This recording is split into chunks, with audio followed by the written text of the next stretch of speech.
I'm definitely living a life that felt impossible a couple of years ago. I have not worked a traditional 9-to-5 job for exactly 2 years. I didn't want to do what everybody else was doing. I wanted my life to look different. What's a piece of kind of mindset or perspective that you'd like to leave people with? Hey Kathe, thanks for being here. Hey, thanks Megan, thanks for having me. Of course. I'm excited to chat with you because you and I get to spend a lot of fun time together on random Tuesdays doing things that we want to fit in on those days when other people are at work. So tell me a little bit about your life, about how you live and how you enjoy your time freedom thanks to real estate. Yeah, so life today looks completely different than it did 3 or 4 years ago. I'm definitely living a life that felt impossible a couple of years ago and probably had a lot of internal dialogue like other people can do this, but it's probably not likely for me. And I think that was probably from the people I was surrounding myself with more than anything. I didn't want to do what everybody else was doing. I wanted my life to look different, and real estate wound up being the avenue that I did that through. So explain kind of what a day or a week in the life of Kathe looks like. Well, in the last year, it looked a lot more like fun than it did work. I have not worked a traditional 9-to-5 job as of January 1st at the end of this year for exactly 2 years. Something I did not think I would ever be able to do. It's been a lot of just like kind of seeing what life offers you or comes at you on a daily basis and having that ability to just say, yeah, I do want to go kayaking on a Tuesday or go to the gym in the middle of the day. I love taking bike rides in the middle of the day. The ability to say yes when you want to say yes and no when I don't want to do something. And that might even be my alarm went off at 7 and I don't quite feel like getting up at 7. So, I get up at like 8:30 and have the slow morning that I want to have. It feels good. Yeah, So. You get to listen to yourself and what you need a lot more when you're not on someone else's timeline. Yeah, and that was like a big thing because kind of what worked me personally out of the workforce was my health. I was overdoing it and I wound up in the hospital for 15 days. So, I just was really overdoing it. When someone else is cracking the whip and, I felt like a horse going around a track, and no matter how fast you moved, it was never quite fast enough. There was always more in the pipeline to do. I was working like crazy. I mean, I would say I was obsessed with work, and that started at like 7 in the morning, and it really honestly didn't end until 9-10 o'clock at night. And it went on like that for a lot of years, honestly, because before real estate, I always had a 9-to-5 job, and then I always had like a part-time bartending or serving job, and then I was like little queen of like side hustle. I was like flipping junk, sold books on Amazon for a while. I did eBay. I was always looking for ways to make money outside of like a rigid schedule or location. When was it that you found real estate and how did you find it? I think it's funny when people ask that because I think it really started like as soon as I could ride a bike. I had a couple best friends that we'd ride around on bikes, and we would ride out in the country, and there were these abandoned houses and we knew no one was living in them, and like the door was wide open, so we would get kind of curious and go inside, and then we would like just find all this crazy stuff, and it was always such an adventure, and it was always a little scary. I discovered that I like being curious. I'm a curious person, so it started kind of there, but like officially like realizing that real estate had a value to it, I would say that started when I was living in Nashville, Tennessee. I worked for a gal, Danny Dubetz. Hopefully she watches this. She would probably be proud of where I am today. She was super entrepreneurial spirited, and she was one of the first people that I ran into that like really had a mind that ticked like that. And she told a story that she bought a condo. I think this was in 2008 maybe. She bought her first condo, she had her good daytime job, and the economy tanked and she lost her job. And then she was lying on the floor of her condo crying, wondering how she was going to pay that mortgage. She discovered Airbnb, which was very new back then. That was before Airbnb was really Airbnb. She was like, well, let me see if I could just list this thing. And then the next thing you know, she realized that she was paying that mortgage in like one weekend. So then she was like, how do I get out of this thing and just rent it full time? But I was really inspired by those stories, and being around somebody that was like that really made me feel like, gosh, maybe I could do that too. Her and I like started hanging out with mutual friends, and then I ended up getting a job with her as like her personal assistant. So I was introduced to this whole other world of, wow, not everybody just works 9 to 5. Some people are starting to like create their own things, but she ended up acquiring like 18 out of the 21 units, like right downtown Nashville, Tennessee, a couple blocks from the Grand Old Opry. Opry, and she was making money hand over fist, and I was watching it happen. I'm helping furnish the units, and then I think how I got involved was she was looking for someone to clean them as she acquired them, and I was like, I'll do it for $250 a unit, and then next thing you know, I'm scrubbing for like weeks, and everyone thought I was crazy, but really I was just kind of learning the business alongside her, which was really fun. So I love that you're willing to get on your hands and knees and scrub a toilet so that you can learn. And there are a lot of people who aren't as willing to do that. I think I was bartending full time during the day, and she had introduced me to podcasts and audiobooks, and so then I started like listening to those the entire time I was cleaning. And I was like, oh my gosh, life's starting to happen.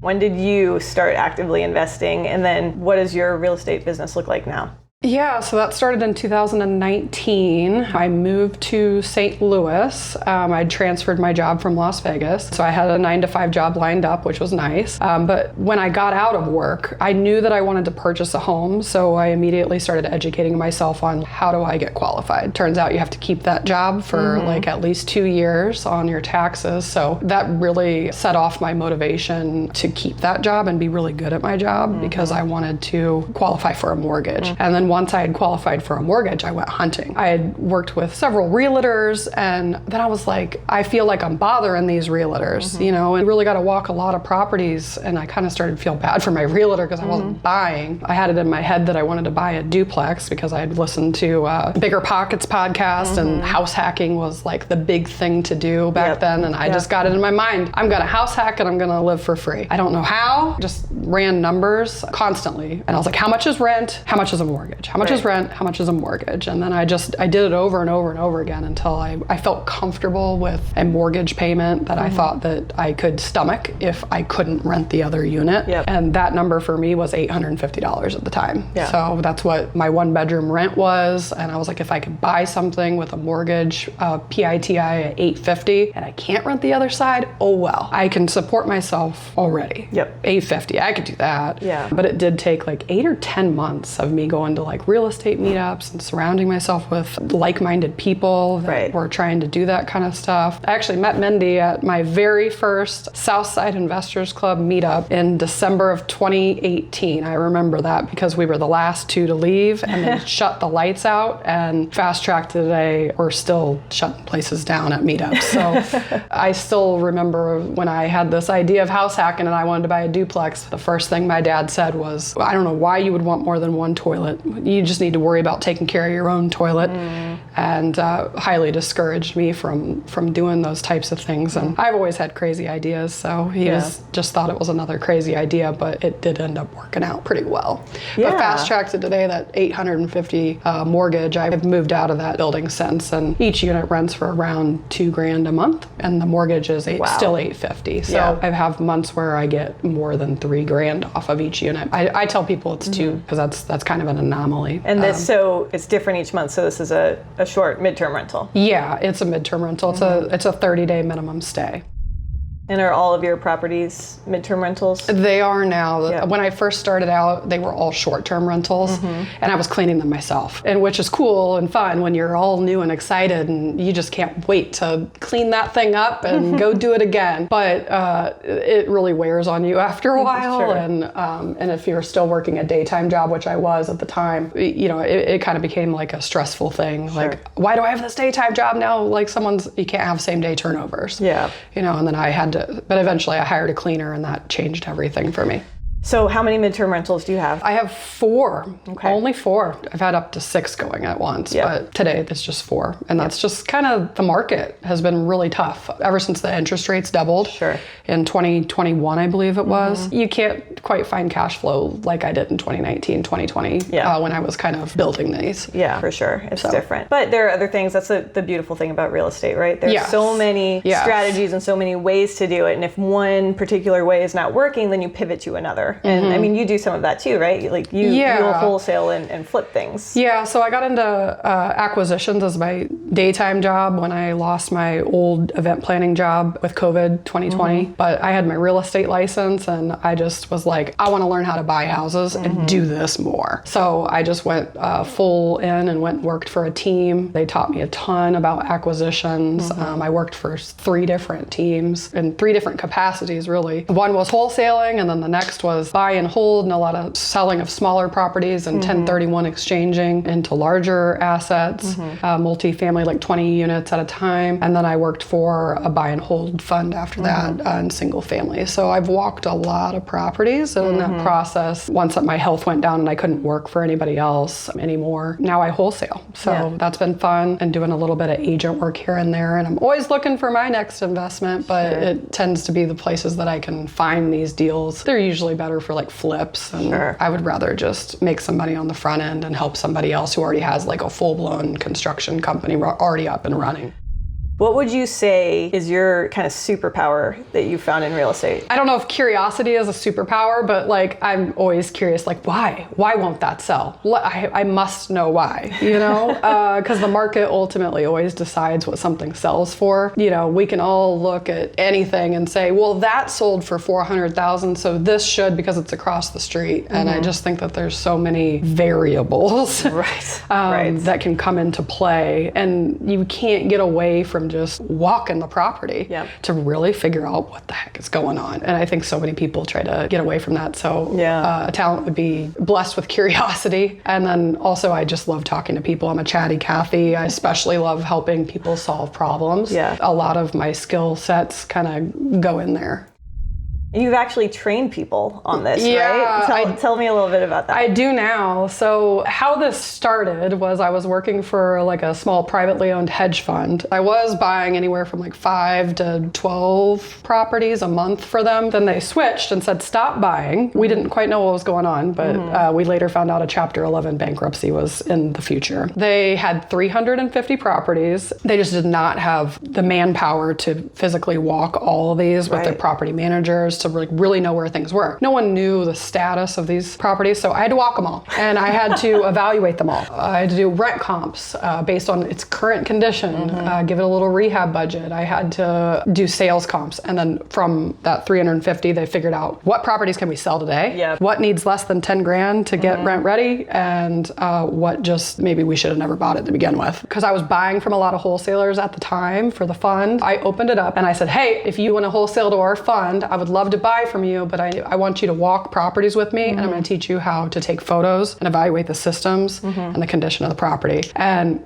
to my surprise, I had like 8 cars following me. Wow. We had parking issues. And we'd look about 18 properties was the most we did in a day. Oh my so gosh. It was intense. And people learned so much, and they all told me, you need a van and you need to start charging people. We would have paid you for this experience. And then I was just thought it was a joke at the time, but fast track to today, now I do that. So that's amazing. So what's the company called? It's called STL Property Walks. Just people can reach out to you online and through Facebook or something? So I have a Facebook page and Instagram. I think more so I'm just going to be like offering events in coming months, probably like maybe once a month on like a Saturday or a Sunday, and come out and walk properties. And the best part is they're all for sale. So they're either off market or they're on market. Either way, it's an educational experience, but I have had a couple people on those STL Property Walks go on to purchase property. Yeah, they have the confidence and the knowledge to be able to build their own rental portfolio or take on a flip. So it's been really cool.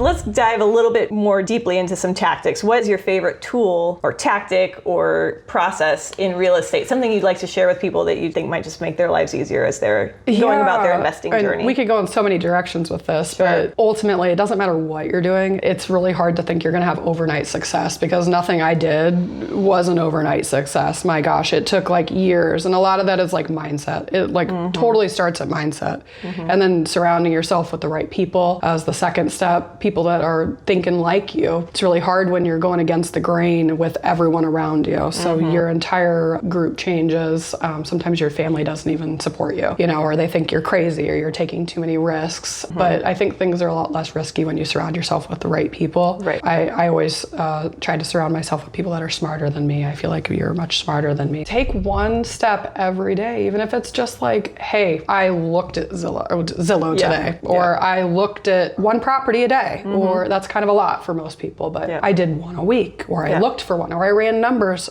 Just do something, one thing every day. And because it can be really overwhelming to try and think of this big thing you want to do, but it always boils down to just something really tiny. And then when it comes to walking properties, I tell people don't get lazy. If it's snowing that day, if it's raining that day, or it's really windy, walk anyway. Yeah. Walk anyway, because that's where I've had the most amount of deals. My favorite time to hunt is in the winter, because I can tell exactly, especially when there's snow on the ground, I can tell exactly how many people have walked that property on a fresh listing. I love being the fresh boot prints in the snow, because I know that no one else is willing to do it. And I'm like, that's it. We're doing it. I love that. Be the fresh boot prints in the snow. Yeah. It's like, you should crochet that. Especially with a multiple offer situation, it's going to be multiple offers. I got my cousins to move here from Jackson Hole, Wyoming. They searched for a duplex for 6 months, and guess what? Got that thing under contract on a snowy day. And I got my car stuck. I couldn't almost get out of the, like in the ditch. I was like,